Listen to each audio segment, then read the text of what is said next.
Méditation du 21 novembre. L'espoir au milieu de la mer. Il m'a dit, Paul, n'aie pas peur, tu dois être jugé devant l'empereur. Et à cause de toi, Dieu laisse en vie tous ceux qui voyagent avec toi. Acte 27, le verset 24 dans la version Parole de vie. L'équipage est resté en mer pendant près de 2 semaines, affamé et effrayé, pensant vivre ces dernières heures. Paul leur a donné un message d'espoir. Prenez courage, soyez courageux, ne vous laissez pas abattre. Ayons toujours une parole d'espoir pour ceux qui souffrent et de courage pour ceux qui ont peur. Paul a dit à tous ses compagnons de voyage qu'il avait été visité par un ange et il leur a transmis son message. Il entrait dans le plan de Dieu que Paul se présente devant César et qu'aucun d'entre eux ne périrait, même s'il perdait le bateau. Il les a encouragés à avoir confiance en Dieu. Si vous vous trouvez au milieu d'une tragédie dévastatrice, laissez votre confiance en Dieu contaminer tous ceux qui vous entourent. Paul a assuré, j'ai cette foi en Dieu, qu'il en sera comme il m'a été dit. Acte 27, le verset 25.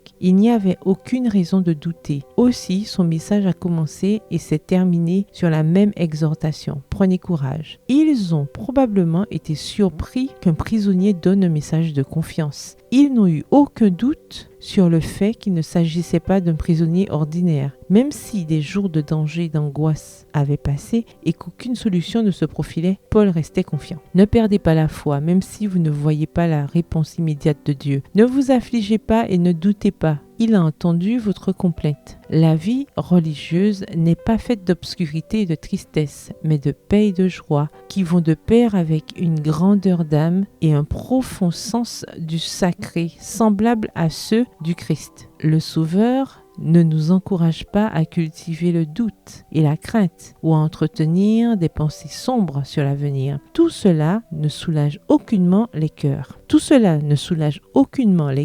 Et au lieu d'être prônés, devrait être blâmés. Les marins ont entendu et cru le message de Paul, selon lequel personne ne périrait. Ils ont donc jeté les ancres et les cordages qui retenaient le navire, le laissant se perdre en mer. Paul a pris de la nourriture et a remercié Dieu, et les autres ont pris courage et l'ont imité. Soyez un modèle de paix au milieu de la tribulation. Dieu ne nous donne qu'un jour à la fois, pendant lequel nous devons vivre pour lui. C'est pour ce jour-là que nous devons soumettre au Sauveur nos projets et nos besoins en vue d'un service fidèle, nous déchargeant sur lui de tous nos soucis, car il prend soin de nous. Aussi forte que soit la tempête, elle est toujours passagère, mais les bénédictions sont éternelles. Bonne journée, que l'Éternel vous bénisse.